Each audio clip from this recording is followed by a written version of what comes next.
Bonsoir, chers frères et sœurs. J'ai envie de vous dire, qu'est-ce qu'on se sent bien chez vous? Mon épouse et moi, ainsi que ma maman et ma cousine qui a parlé, on se sent vraiment bien. Donc du coup, j'ai envie de revenir. Pas toujours pour parler, je vais m'installer tranquillement. Voilà, et puis suivre votre culte. Oui, on se sent bien. J'ai fait quelques églises, évidemment adventistes, dans ma petite enfance jusqu'à aujourd'hui, et j'avoue que mon frère n'avait pas tort. Vraiment, on se sent bien, et bah ouais, je sais pas, il y a un truc qui se passe. Voilà. C'est gentil, ouais, c'est gentil. Et peut-être que mon papa est passé à l'époque, je ne sais pas si vous avez connu le frère José Michel, est-ce qu'il a connu cette église, ne serait-ce qu'un sabbat, vous me le direz peut-être après au déjeuner.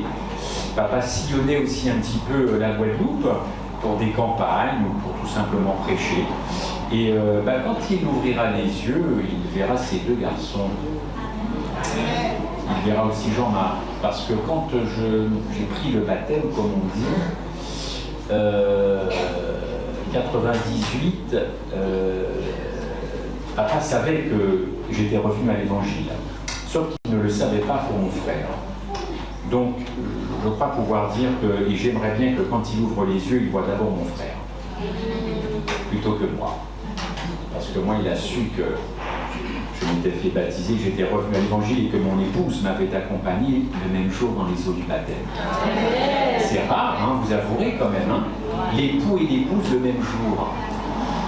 Alors là, nous avons été bénis. Et c'est une bénédiction encore que l'Éternel me fait de terminer cette année et de commencer une nouvelle année chez vous. Et je veux, par la présente, remercier premièrement votre pasteur.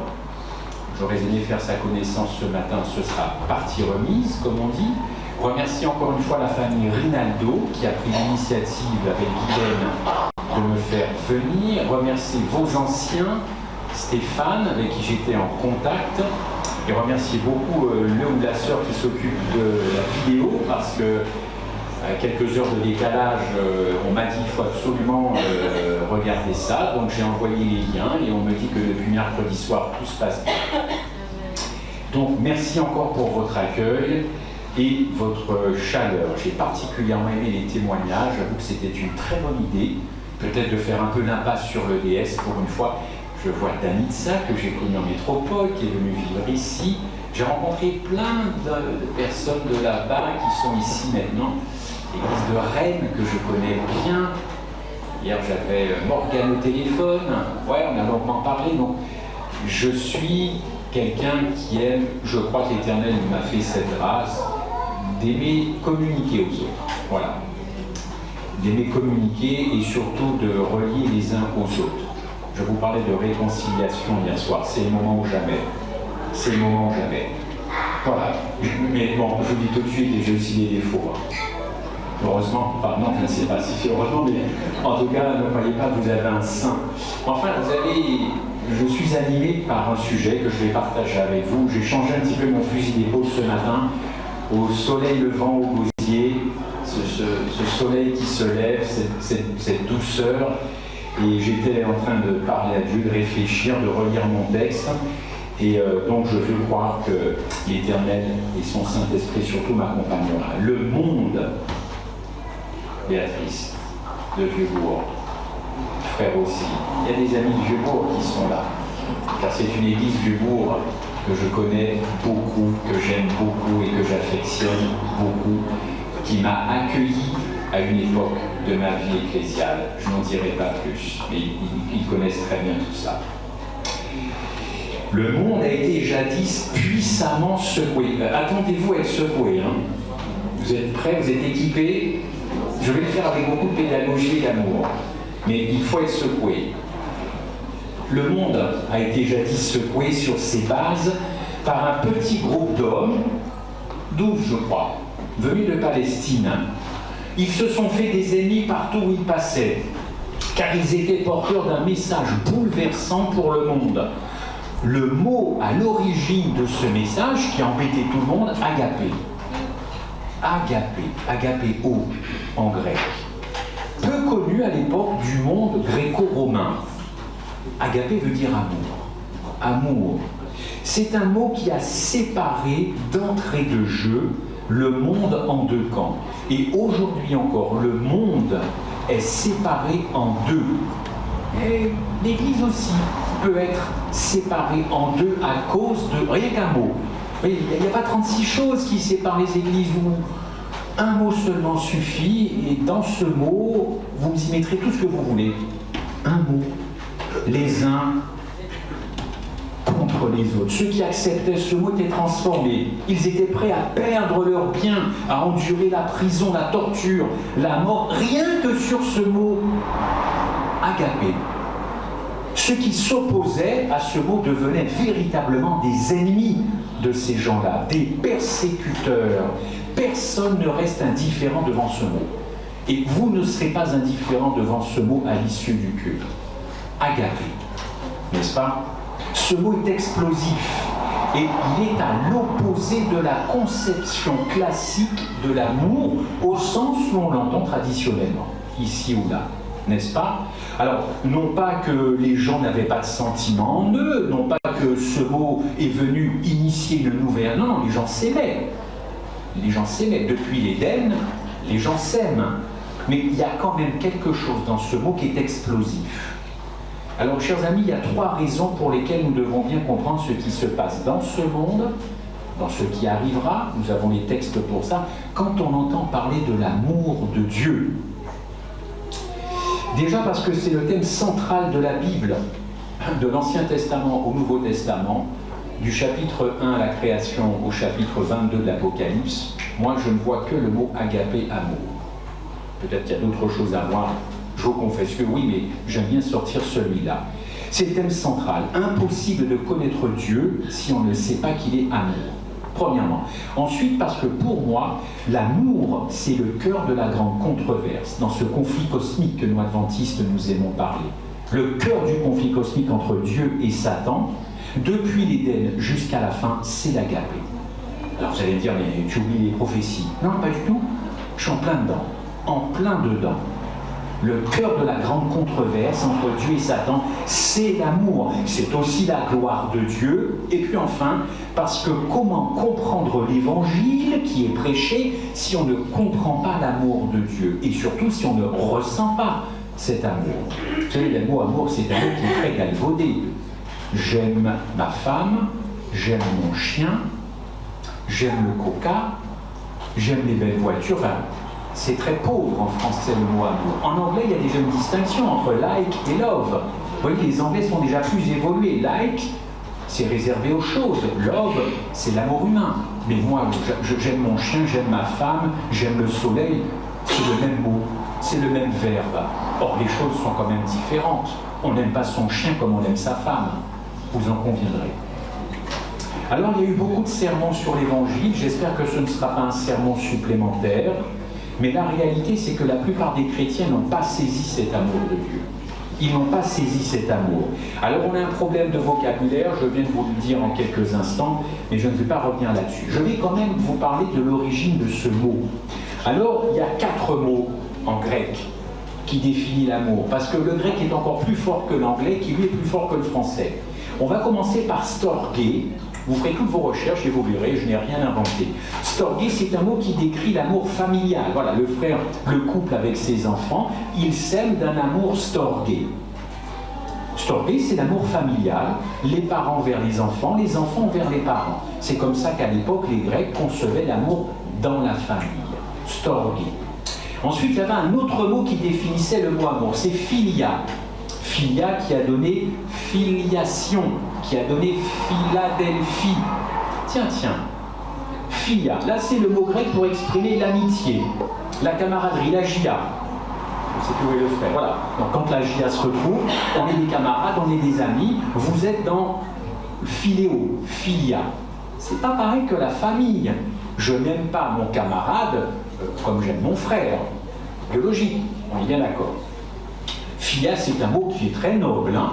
C'est un amour chaleureux, chacun a le souci de l'autre, donc c'est un amour tout à fait respectable, philia. On est bien d'accord. Seulement, philia, il a aussi un petit problème, comme storgé.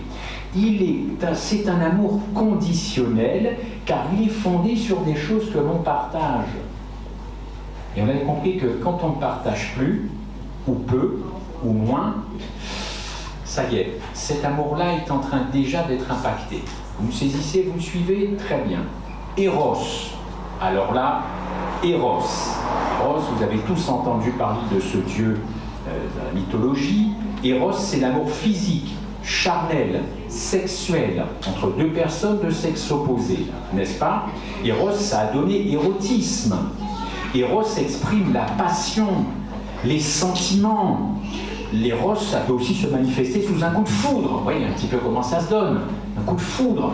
C'est dans cet amour passionnel, charnel, il y a quelque chose qui n'est pas bon. Parce que l'ego possessif prend toute sa place dans ce type d'amour. Je t'aime, je vais te prendre, tu vas me prendre, et puis quand le temps sera passé, il y aura moins de feu, moins de fou, je vais te laisser tranquille, comme un Kleenex, et puis je vais prendre une autre femme, ou je vais prendre un autre homme. C'est comme ça que fonctionnent 99% des 6 milliards d'habitants sur cette terre.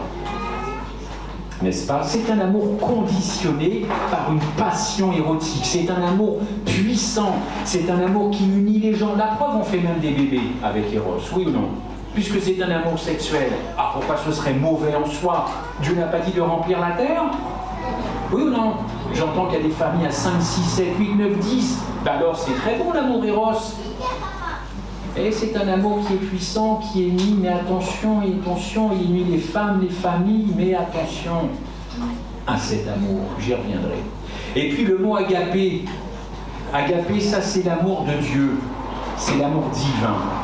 C'est l'amour dont Dieu aime les hommes, n'est-ce pas? Et ça, c'est un amour qui se définit très simplement. C'est un amour inconditionnel. C'est un amour désintéressé. Et là où ça pique et où ça fait mal, c'est que c'est un amour qui ne recherche pas un enrichissement personnel. Alors là, ça va devenir compliqué, parce que si j'aime sans retour sur investissement, comme on dit, je ne risque pas d'aimer très longtemps avec ce type d'amour. Parce que moi, je veux bien t'aimer si toi tu m'aimes. Vous connaissez beaucoup de gens qui prennent le mariage, qui se marient, qui le jour du mariage disent de toute façon que tu m'aimes ou pas, moi je suis là. Je n'ai jamais assisté à un mariage comme ça. D'ailleurs, moi-même, le jour de mon mariage, j'ai pas dit ça à ma femme. N'est-ce pas, Doudou? Je l'appelle toujours Doudou. Bon, c'est pas Doudou en moi qui garde là-dessus. Elle est plutôt là, à mes côtés, tous les deux. Mais je n'ai pas dit à ma femme, je te prends pour épouse, mais sache que, bon, que tu m'aimes ou que tu m'aimes pas, que tu me frappes ou pas, moi je t'aimerai. Eh bien oui, c'est un amour agapé, c'est l'amour dont Dieu nous aime. Plus tu es méchant, plus tu es infidèle, plus tu es coquin, plus tu es mécréant, plus Dieu t'aime.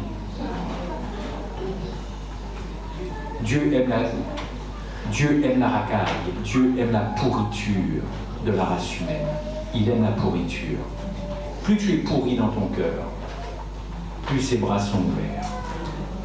Le problème, c'est que nous ne fonctionnons pas comme ça. Et je veux croire que tant que nous réclamons le retour du Christ, comme ça a été fait en première partie, et c'est bien, prions pour qu'il revienne. Mais je ne suis pas sûr que Christ soit très pressé de revenir. Et ce n'est pas la prophétie qui va le pousser à revenir. Je suis autorisé à le dire sur certains versets que ce n'est pas la prophétie qui va le pousser à revenir. Il reviendra chercher des hommes et des femmes qui s'aiment comme il nous aime. Et là, il est dans l'attente. Il est dans cette attente. Ça fait longtemps qu'il attend que nous nous aimions comme lui nous aime. Parce qu'il a quand même fait une promesse à son Père en Jean.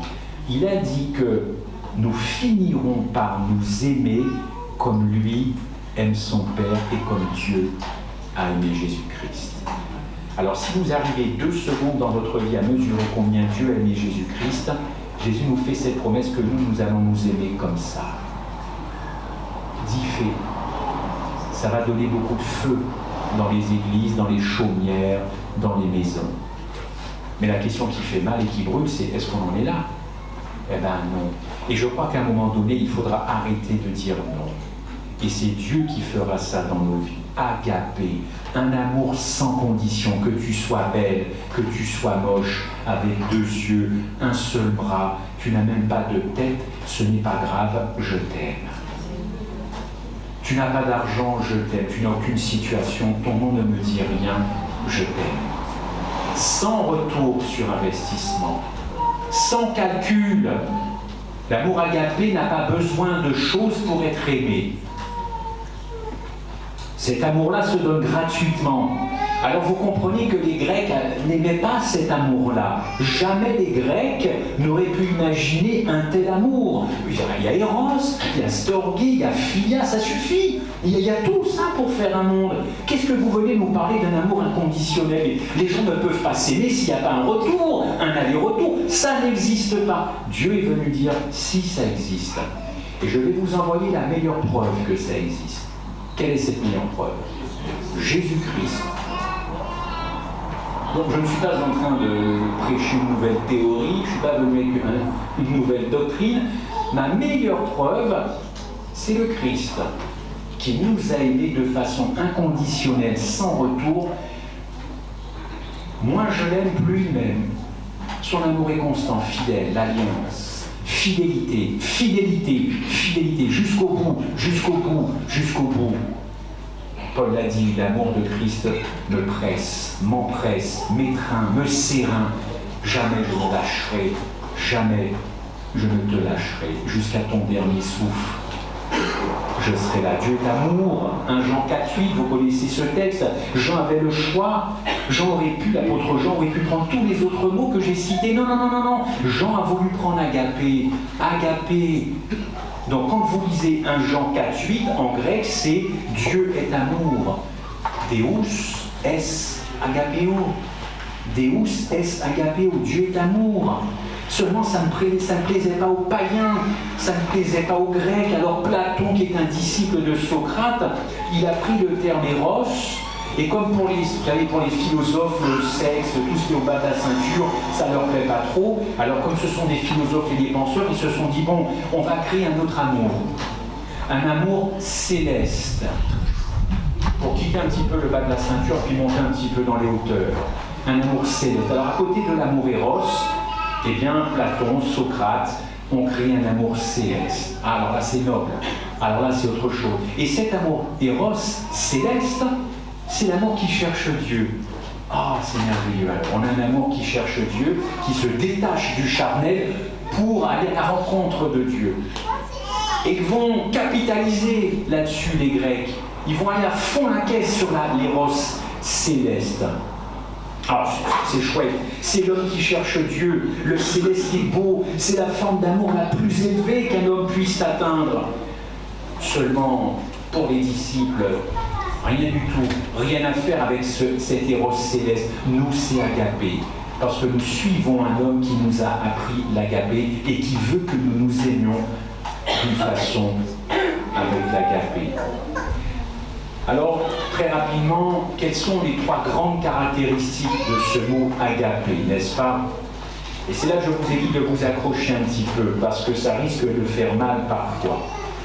Celui qui aime de cet amour-là, d'ailleurs, ce n'est pas un amour naturel, chers frères et sœurs, il faut le réclamer tous les jours, dans nos prières, tous les jours, il faut réclamer cela. Celui qui aime d'un amour agapé possède beaucoup de foi au jour du jugement. Beaucoup de foi, selon vous, au jour du jugement. Puisque nous, les champions, on a parlé du jugement. Eh bien, il possède beaucoup d'assurance. Il n'a pas peur de ce mot. Il a cette assurance. Non pas une assurance désinvolte. Oh ben oui, Seigneur, tu peux revenir de toutes les façons. Moi, j'ai fait ce que je pouvais sur cette terre. J'ai aimé comme je pouvais. Non, c'est pas un amour désinvolte face à ce moment important. 1 Jean 4,17 dit « En ceci, l'agapé est accompli en nous, afin que nous ayons confiance au jour du jugement. » Ce n'est pas moi qui le dis, c'est le texte qui le dit. Cet agapé accomplit cela. Vous avez de l'assurance. Vous ne craignez pas, en tant qu'adventiste du 7e jour, ce jugement. Sans cet agapé, c'est avec crainte que l'homme devra comparaître au jugement dernier. Deuxième caractéristique, il n'y a pas de crainte dans l'amour agapé. Mais l'amour agapé, vous le savez, bannit la crainte. Car la crainte, c'est-à-dire la peur, Paul nous dit que la peur suppose plutôt un châtiment. C'est toujours 1 Jean 4, 18, un châtiment. Et celui qui a peur ne peut pas être parfait dans l'amour. Nous parlions tout à l'heure d'éducation adventiste des années 60, 70, depuis mercredi. Certains ont grandi avec cette peur du jugement qui a commencé depuis 1844, le fameux jugement investigatif. On leur a mis une pression. Va au baptême, baptise-toi, engage, parce que tu ne sais pas quand le jour tu vas mourir. Voilà, alors je vais tout faire d'un seul coup, je vais prendre le package, je prends des études bibliques, je vais me baptiser, parce que je ne sais pas si demain je meurs. Vous imaginez les dégâts dans le cerveau d'un enfant, d'un ado?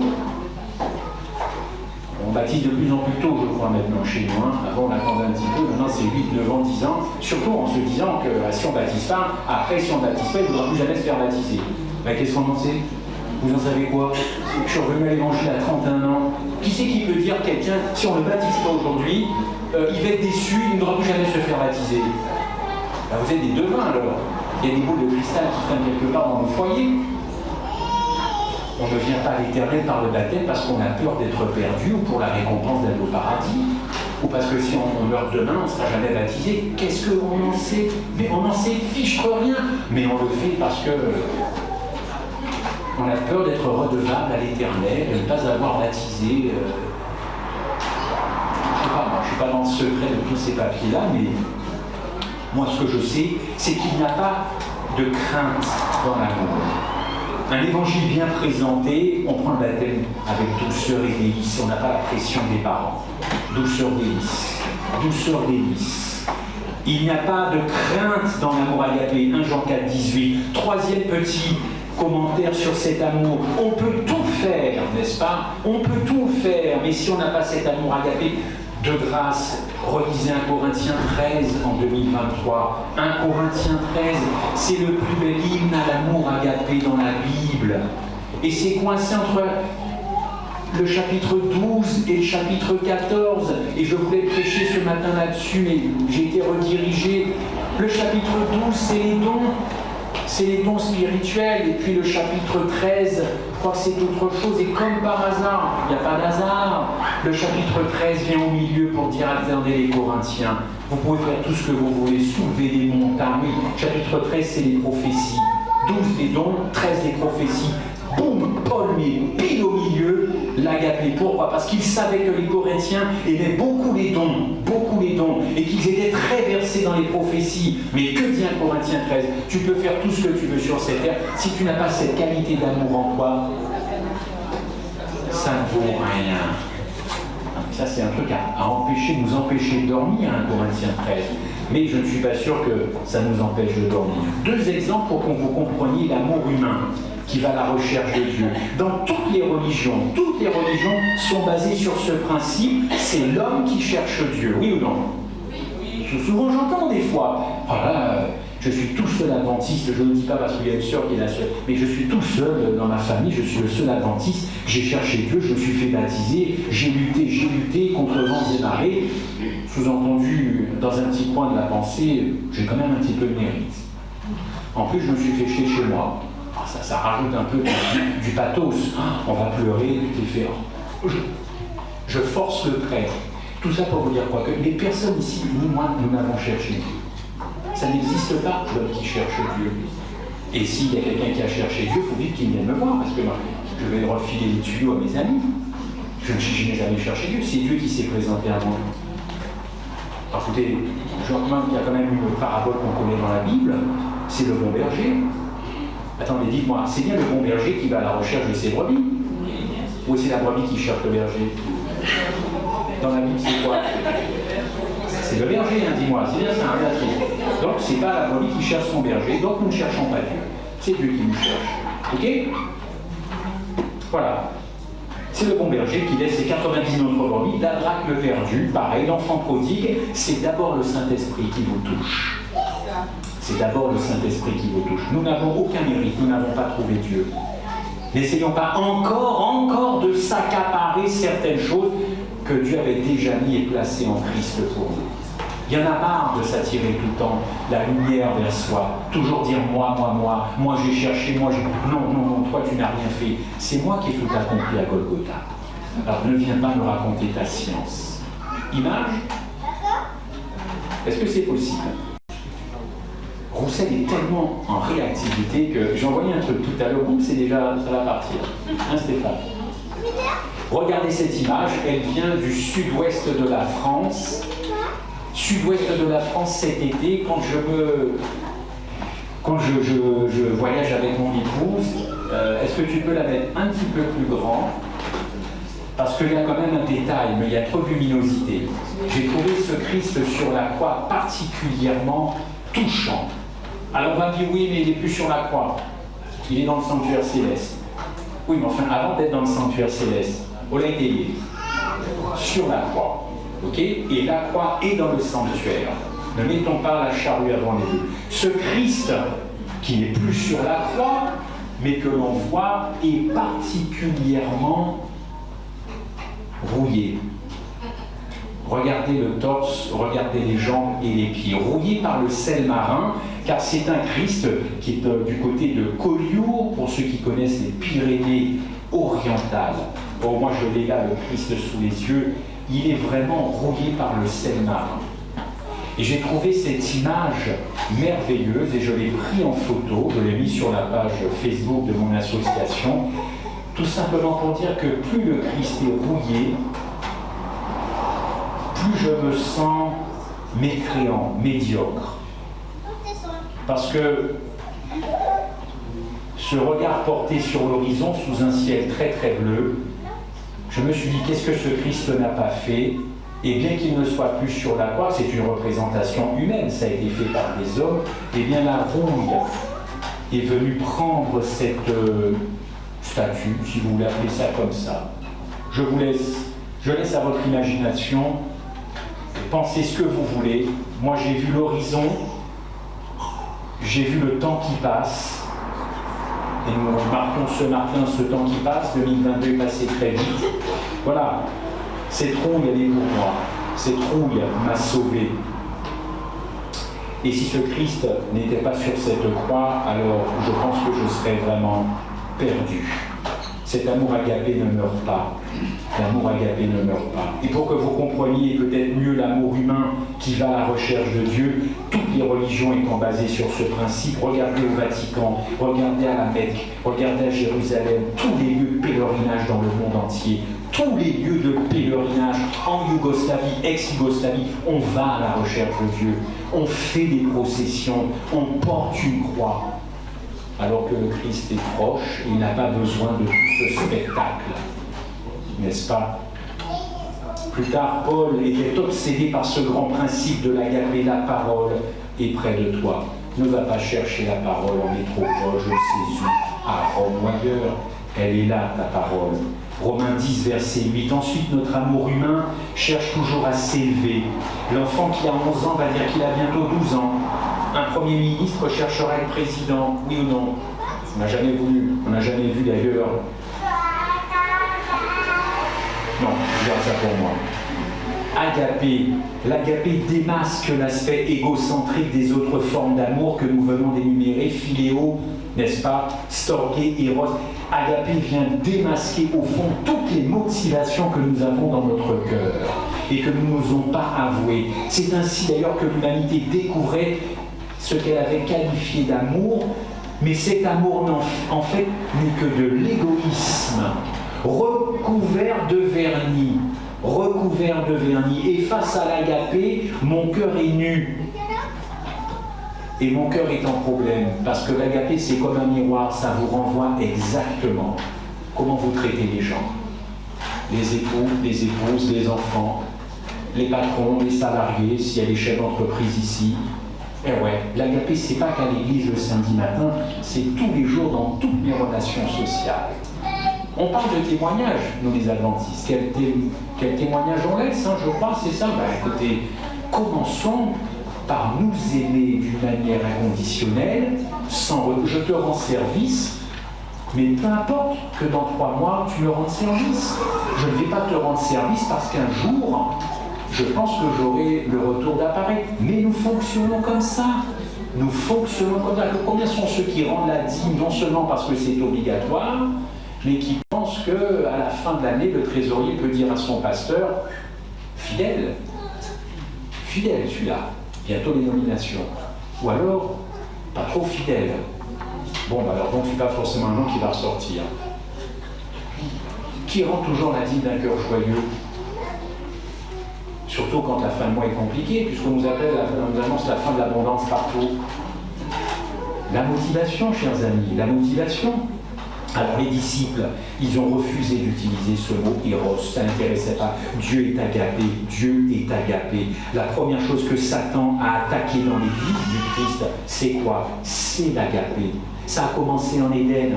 J'entends beaucoup de choses, moi, sur l'Éden, que c'est un acte de désobéissance, qu'Adam et Ève ont voulu aller voir si l'herbe était plus verte ailleurs, patati patata. Mais au fond, mais creuser cette affaire, c'est une histoire d'amour.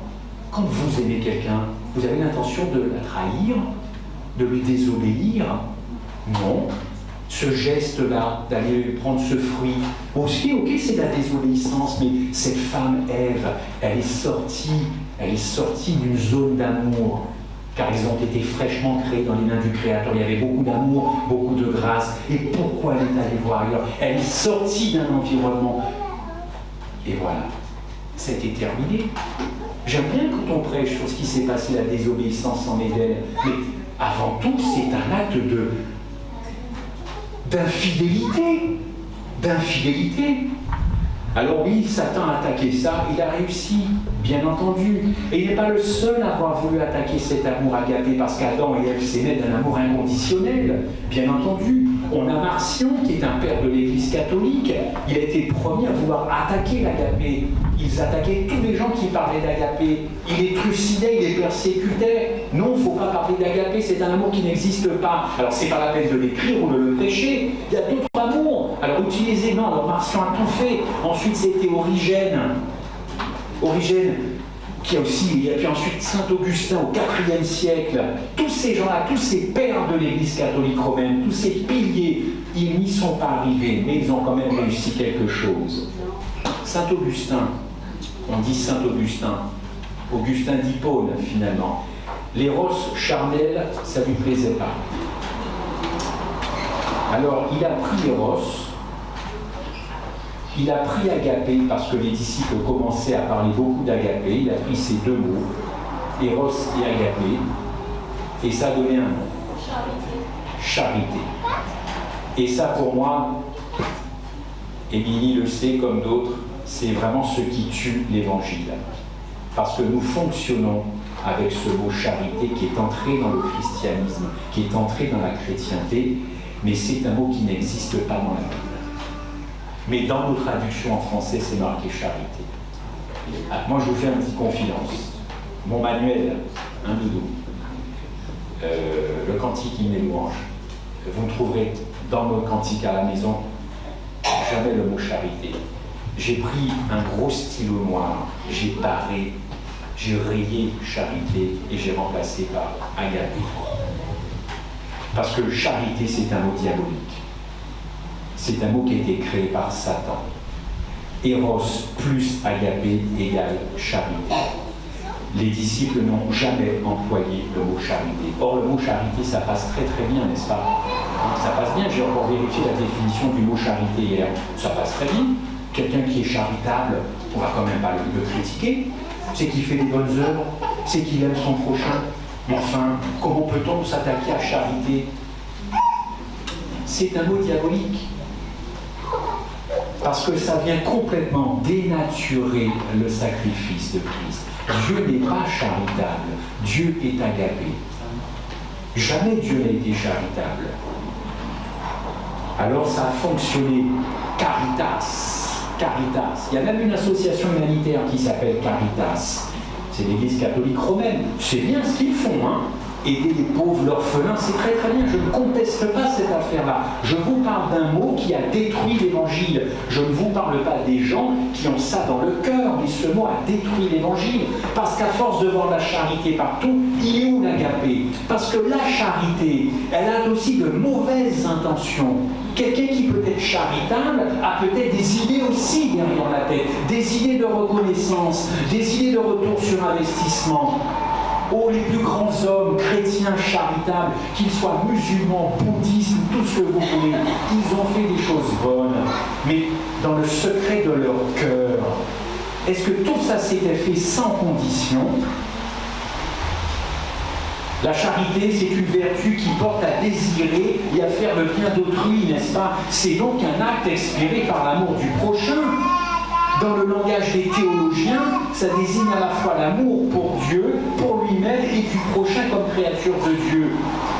Mais le problème, c'est que ce n'est pas un amour biblique, ce n'est pas l'amour qui va m'aider à traverser la fin des temps. Quand Christ reviendra, il ne vient pas chercher des gens charitables, des chrétiens charitables, mais des hommes et des femmes qui relationnent d'un amour agapé. Alors, moi, ça va, je fais un break au niveau des infos. Puis ce matin, il y a quelqu'un qui vient m'annoncer quelque chose. Le pape est mort. Non pas celui qui est vivant. Il y a déjà des prophètes qui sont en train de se dire, bon, si le pape est mort, alors c'est bon, on n'en a plus pour longtemps. C'est pas ça chez nous. Il y en a qui vont rentrer chez eux, bon, ça y est, c'est bon. On va ouvrir l'année l'Apocalypse, le pape est mort. Non, le pape émérite, c'est-à-dire celui qui a pris sa retraite avant François. C'est le cardinal Ratzinger. Il est mort 95 ou 96 ans dans cette nuit. Très bien. Pardon? Benoît XVI. Enfin, Benoît XVI, son nom, c'est un Allemand. Il s'appelle Ratzinger, Joseph Ratzinger. Ok, pourquoi je vous dis ça? Parce que j'ai ces bouquins chez moi. Et il a écrit un livre. C'est marrant que ça tombe le jour où je prêche. Il a écrit un livre que j'ai à la maison, que j'ai lu. Et le titre de ce livre, écoutez bien, c'est Dieu est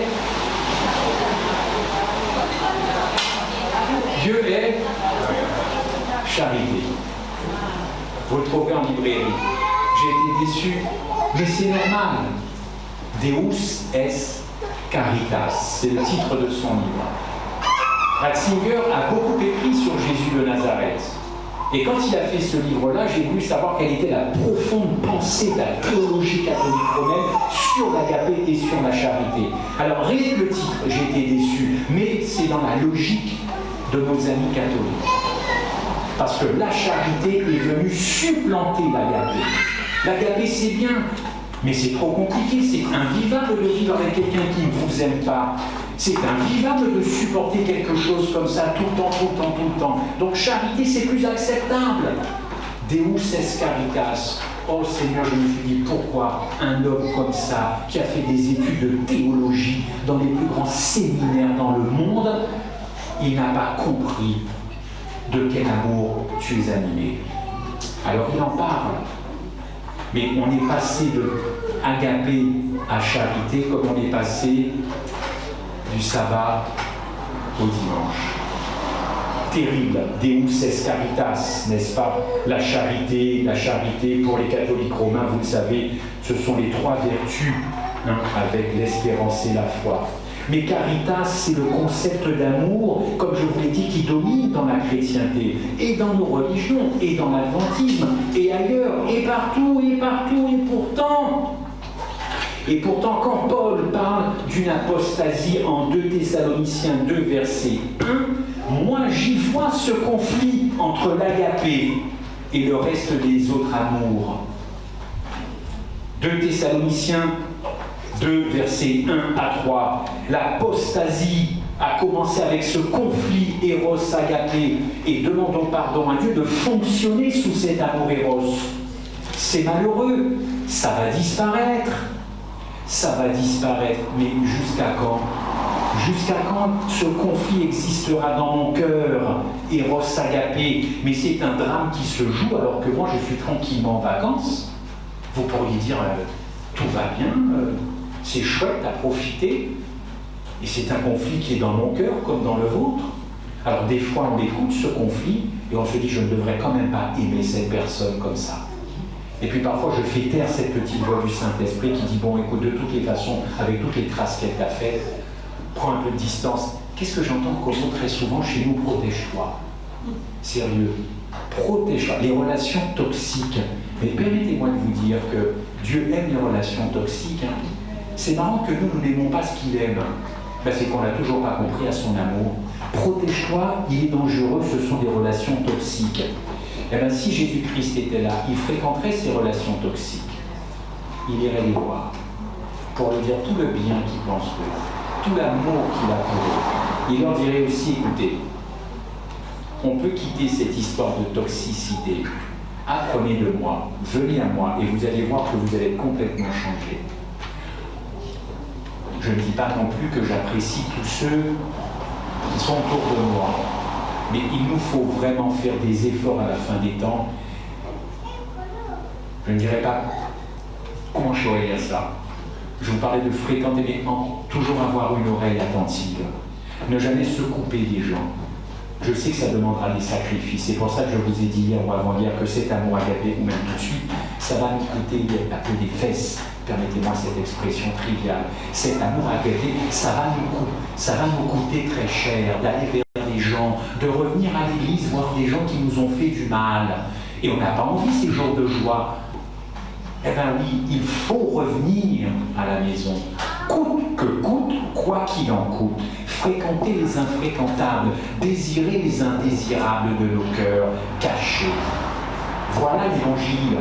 Donc l'évangile, c'est tout ce que vous voulez. On l'a dit, doctrine, machin, points fondamentaux, théologie, tout ça. Mais ça ne transportera pas mon cœur. Ça ne me fera pas aller vers l'autre. Celui qui pense carrément différemment de moi. Et dans vos entourages, vous avez des gens qui pensent très différemment. Est-ce pour autant qu'il faut se couper d'eux et se dire non, Christ a déjà tout fait, c'est foutu pour eux? Bien sûr que non. Bien sûr que non. Paul n'a jamais employé le mot caritas. Jamais. Dans Galates 1,6 verset 7, le problème de caritas existe et on en voit encore les conséquences. C'est la croix qui a révélé l'agapé. Mais si vous restez sur charité, on dévalue le salaire du péché et on dévalue du coup la mort sacrificielle de Christ. Pourquoi? Eh bien parce que le dogme de l'immortalité de l'âme n'est pas très loin. Ce dogme fonctionne avec le mot charité. Ce dogme fonctionne. La croix, c'est de l'agapé, chers amis. Mais si vous ne croyez pas que Christ a expérimenté notamment la seconde mort, alors vous accepterez tout naturellement, eh bien, la doctrine de l'immortalité de l'âme, et consultez, écoutez, posez des questions à ceux qui croient en l'immortalité de l'âme. Vous verrez qu'ils ne peuvent pas croire, c'est cohérent, à la seconde mort. Seconde mort qui est biblique, puisque je le rappelle, il y a 2 morts dans la Bible. Chers amis, comprendre pleinement l'agapé de Dieu qui a donné son Fils, eh bien, c'est quelque chose de capital pour cette fin des temps, n'est-ce pas? Il y a un grand évangéliste que vous connaissez, qui est américain et qui est décédé, Billy Graham. Billy Graham. Il a déclaré cette phrase: vous êtes immortel, votre âme vivra à un endroit ou à un autre. Ça vient complètement perturber, dézinguer le sacrifice du Christ qui, lui, est bien mort, enterré, ressuscité 3 jours après. Ceux qui croient en l'immortalité de l'âme sont à fond avec cette citation de Billy Graham. Votre âme est éternelle. Ça devrait vous faire penser à une réflexion en Éden, en Genèse. Ça vous parle? Tu ne mourras pas. Ça, c'est réglé. Et puis, il y a Tyndale, un ami de Martin Luther, qui a déclaré, qui n'était pas d'accord, si les âmes vont au ciel, pourquoi la résurrection? Alors là, on est plutôt du côté de Tyndale, évidemment. D'ailleurs, Luther, le grand réformateur du XVIe, a déclaré que cette idée de l'immortalité de l'âme, c'est une opinion monstrueuse. Il n'a pas toujours eu ce constat sur ça, mais à un moment donné, il a dit, voilà, c'est monstrueux, l'âme meurt, elle ne monte pas au ciel comme ça. Cette doctrine de l'immortalité de l'âme, elle est venue casser le sacrifice du Christ. Eh bien, charité, c'est la même chose, parce que charité, c'est un ersatz, c'est quelque chose, c'est un sous-produit de l'agapé. Visons haut, visons ce que nous dit la Bible. Paul, et les autres n'ont jamais tranché avec cette vérité absolue de la résurrection, ni d'ailleurs de l'agapé, ni de l'agapé. Si vous voulez avoir une idée plus concrète de l'agapé, puisque je vous ai dit que c'est un mot qui dérange, qui coupe les communautés, qui coupe le monde en deux. Marie-Madeleine à Béthanie. Je me suis intéressé à cette rencontre, j'en ai déjà parlé, prêché. Marie-Madeleine à Béthanie, je ne vais pas rentrer dans les détails, je vous laisse regarder. Regardez un petit peu tout ce qu'elle s'est pris, cette femme. Franchement, elle entre tranquillement, elle est complètement reconnaissante. Elle a rencontré la seule personne qui l'aimait. La seule personne qui l'a aimée sur cette terre, elle est dans cette maison un soir à Béthanie. Regardez la réaction des autres. Vous voyez comme quoi c'est dégoûtant, la réaction que les autres ont eue à son encontre. Dégoûtant. Et bien Jésus-Christ a dit à tous ceux qui étaient là, et en premier à Judas, le trésorier, tais-toi, tais-toi, tais-toi. Tu ne sais pas ce qu'elle est en train de me faire. Marie-Madeleine, c'est l'exemple de l'agapé. Et si vous voulez être convaincu de ce que je vous dis, qu'a déclaré le Christ à l'issue de cette histoire? Quand il a fermé la bouche aux hommes, quand il a accepté d'être oint sur les cheveux, les pieds, par ce marbre, quand il a tout accepté de cette femme, il a dit que cette histoire sera racontée jusqu'à la fin. La plus belle rencontre que le Christ ait pu faire, selon moi, je ne peux pas parler au nom de Christ, et au vu de ce que j'ai lu, c'est ça. Et je pense que le Christ aura beaucoup de choses à nous dire là-haut quand il se remémorera cette histoire. Parce qu'il n'aurait pas pu dire que cette histoire devra être racontée jusqu'à la fin si ça ne l'a pas touché. Combien de prédications sont faites sur Marie-Madeleine à Béthanie en 2022, chez vous ou ailleurs? Pourtant, Jésus a dit qu'il faut parler de cette histoire. Voilà l'exemple de l'agapé. Est-ce que nous sommes prêts à tout donner sans retour? Une amitié sans retour. Un amour sans retour.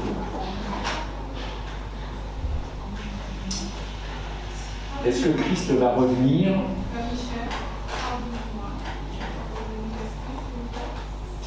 Peut-être à la fin, car je crois que nous sommes en train de tourner.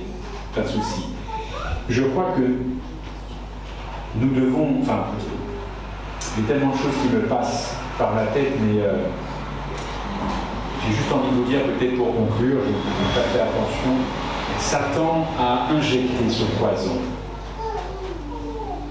Il a réussi avec l'éros, nous fonctionnons comme ça, beaucoup de divorces, beaucoup de violences conjugales. Je ne dis pas là où on vit, tout ce qu'on apprend, mon épouse et moi, beaucoup de violences.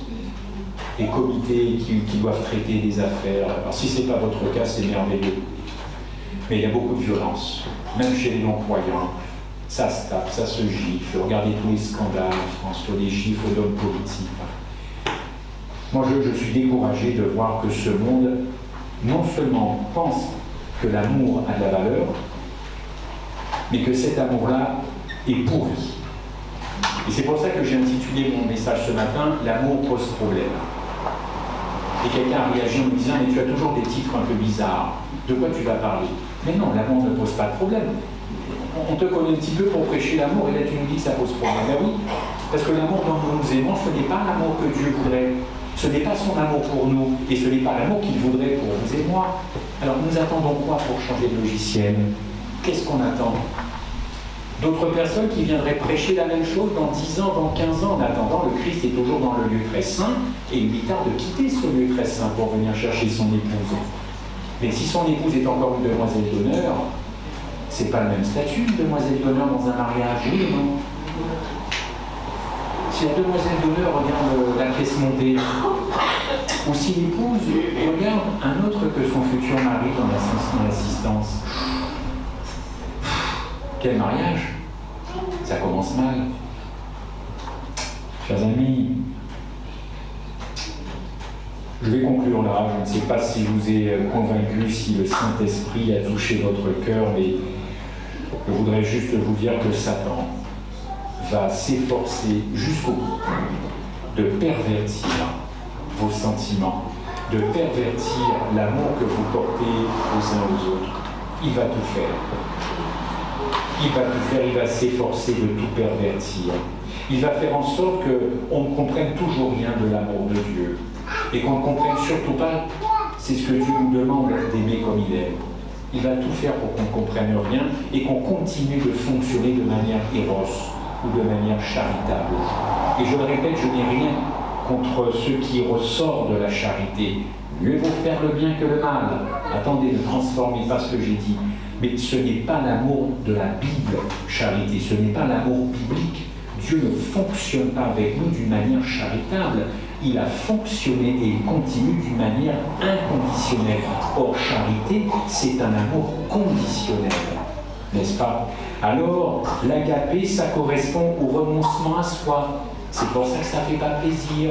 On n'est pas prêt à faire des efforts pour le voisin qui n'arrête pas de m'enquiquiner. On n'est pas prêt à renoncer à soi. C'est ça cet enjeu. Avec l'agapé, c'est Dieu qui va agir. Avec l'éros, c'est moi qui agis. C'est moi qui fais. C'est moi qui cherche Dieu. C'est moi qui fais des efforts. C'est moi qui me lève le matin pour aller au temple. C'est moi qui aide Adra. C'est moi qui fais ça. Mais avec agapé, c'est Dieu qui agit. D'ailleurs, dans Acte 15, verset 1, bon, c'est autre chose.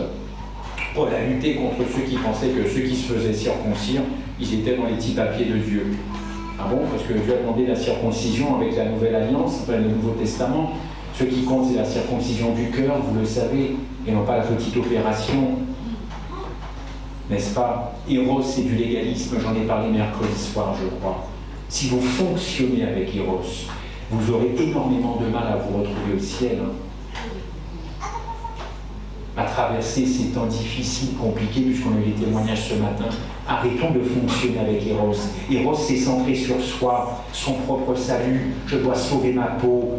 Bon, je dois faire aussi en sorte de sauver les miens. Hein. Mais enfin, s'il n'adhère pas, ben, tant pis, moi j'irai tout seul. Eros, c'est toujours moi. Caritas, c'est quoi alors Caritas? Eh ben, c'est un mélange d'agapé et d'Eros. Alors c'est très subtil, hein. C'est un mélange d'initiative personnelle qui vient de Dieu et qui vient de l'homme. Hein, c'est Dieu qui fait sa part et moi qui fais la mienne. Ah, ben voilà, on est dans charité. Combien de fois on entend ça? Dieu a fait sa part, je vais faire la mienne. Alors je ne vous dis pas de fuir ces gens-là, mais d'aller tranquillement leur dire, mais explique-moi alors, quelle est ta part? Ma soeur, mon frère, ça m'intéresse. Je comprends la part de Dieu, là, il n'y a pas de souci. Si je m'image comme ça, quelle est ta part? C'est quoi ta part réellement? C'est une âme qui fonctionne sans le savoir. C'est pour ça qu'il faut beaucoup d'amour pour ces gens-là, beaucoup d'amour. Mais le mode de fonctionnement n'est pas ce que Dieu veut pour cette personne. En résumé, Caritas, c'est moi plus que Christ. C'est ça, Caritas, moi plus que Christ. L'agapé, comme dit Paul, c'est non pas moi, mais Christ. Vous voyez que ce n'est pas la même chose pour mener une vie chrétienne, une vie sanctifiée. Ce n'est pas la même chose. Et jusqu'à quand on va traîner ces casseroles d'Eros, de Caritas? C'est quand qu'on va en finir avec des trucs trop compliqués, n'est-ce pas? Oh, chers amis, quand l'amour et agapé nous contrôlent, tout est différent. Et puis je vais faire je vais faire un petit truc. Le mois de décembre, c'est un mois assez particulier pour moi. Alors, c'est le mois de mon anniversaire. Du coup, c'est aussi le mois de l'anniversaire de mon frère. Figurez-vous que nous sommes nés tous les deux le 17 décembre. Eh ouais. Donc, vous comprenez que c'est difficile pour moi d'oublier l'anniversaire de mon frère Frédéric. C'est quasiment impossible. Nous sommes nés tous les deux le même mois. Bon, pas la même année, je suis plus jeune, je suis plus beau. Il a 3 ans de plus, c'est mon aîné, je suis son cadet. Et donc ma maman qui est là nous a mis au monde à 3 ans d'écart, évidemment. Mais le mois de décembre, c'est aussi un mois particulier parce que c'est le mois où je me suis marié. Comme plein de gens ici. Jusque-là, rien d'exotique, hein, le mariage. Bah, sauf que ça fait combien de temps on est ensemble? 26 ans de mariage, et on s'est connus avant. Donc on n'était pas vraiment dans l'évangile, mais on a rectifié les choses. 26 ans, et mon épouse avait tout le temps, elle me disait tout le temps, au bout d'un certain nombre de mariages, est-ce qu'on double? Est-ce qu'on double? Est-ce qu'on double? Non pas pour être rassuré, mais c'était un petit truc entre nous. Bah écoutez, à 26 ans, c'est pas ça? Au bout d'un certain nombre de mariages, au bout d'un certain nombre de jours, de semaines, de mois. Bon, d'accord. Enfin, en tout cas, pour vous dire quoi, nous ne sommes pas un couple modèle. Non. Mais quand je prêche l'amour agapé, au fond, quelqu'un qui prêche l'amour agapé, c'est quelqu'un qui s'expose quelque part. Parce que vous pourrez très bien aller la voir pour lui dire, au fait, ce qu'il prêche là, est-ce qu'il le vit? Ça se passe comment? Il le vit ce qu'il prêche ou pas? Parce que moi, ça m'intéresse, et les beaux discours, tout ça, mais ça se passe comment? Eh bien, je veux croire que mon épouse répondra que, non pas que je suis un homme merveilleux, mais enfin, en tout cas, que ça tient la route. Alors, il y a eu des hauts et des bas, comme vous tous, mais j'avoue quand même que 26 ans, ça représente quand même, je ne suis pas ni vieux ni jeune, mais ça représente quand même un temps de parcours. Et je me dis que si l'Éternel n'avait pas mis dans mon cœur et dans le sien quelque chose qui s'appelle l'agapé, qu'on ne fonctionne pas toujours en éros, qu'on n'est pas toujours sur storgé ou philia, bien que ce soit bon. Nous avons fondé une famille et nous aimons nos familles, nos cousins. C'est bon tout ça, mais c'est pas l'amour du ciel. C'est pas l'amour du ciel, c'est pas cet amour-là que nous vivrons quand nous serons au ciel. Alors pourquoi ne pas commencer maintenant ce que nous avons l'intention de vivre là-haut? Je me dis que 26 ans, il doit y avoir de l'agapé et je remercie l'Éternel. C'est ce que je vous souhaite, Roussel, pour votre accueil pour 2023.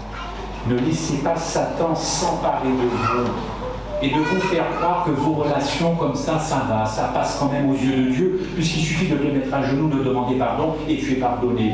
Le pardon, c'est beaucoup plus qu'une petite bêtise ou une grosse bêtise que j'ai faite et que je m'amène. Non, le pardon, c'est puissant. Le pardon, ça doit changer votre tête et votre mentalité vis-à-vis des uns des autres. C'est ça. Quand Satan vient vous décourager, j'ai un petit verset, 1 Timothée 1, verset 15. Prenez-le, s'il peut être affiché. 1 Timothée 1, verset 15. C'est une parole certaine. 1 Timothée 1, verset 15. C'est une parole certaine que Jésus est venu pour sauver les pécheurs. Voilà. Et là, vous pouvez être sûr d'une chose, c'est qu'il va vous laisser tranquille. Et je terminerai par une dernière citation, pour rester positif, que vous gardiez un bon souvenir quand même. Si le diable vient encore vous voir, pour vous embêter, le vendredi soir, parce qu'il paraît qu'il y a plus d'attaques le vendredi, hein, c'est marrant ça, il vous lâche un peu l'affaire, mais le vendredi, dites, s'il vient vous rappeler votre passé, s'il vient vous rappeler votre passé de pécheur, s'il vient vous rappeler toutes les bêtises que vous avez pu faire, peut-être d'adultère, de pornographie, de vol, de viol, tout ce que vous voulez, s'il vous rappelle votre passé, vous savez ce que vous voulez lui dire? Rappelez-lui qu'il n'a pas d'avenir. Il n'a pas d'avenir. Ça devrait le calmer. Et vous prenez cette citation et vous lui dites que oui, je suis le premier des pécheurs, mais je sais en qui j'ai cru. Donc 2023, réclamons cet amour agapé, les uns les autres. Lisez Jean 13, lisez Jean 15, à ceux-ci, tous reconnaîtront que vous êtes mes disciples. Je vous donne un commandement nouveau, aimez-vous d'un amour agapé les uns les autres. Bonne année à Roussel, que Dieu vous garde dans l'agapé et que nous puissions nous retrouver au ciel en disant on a commencé par s'aimer ici de l'amour du ciel. Amen.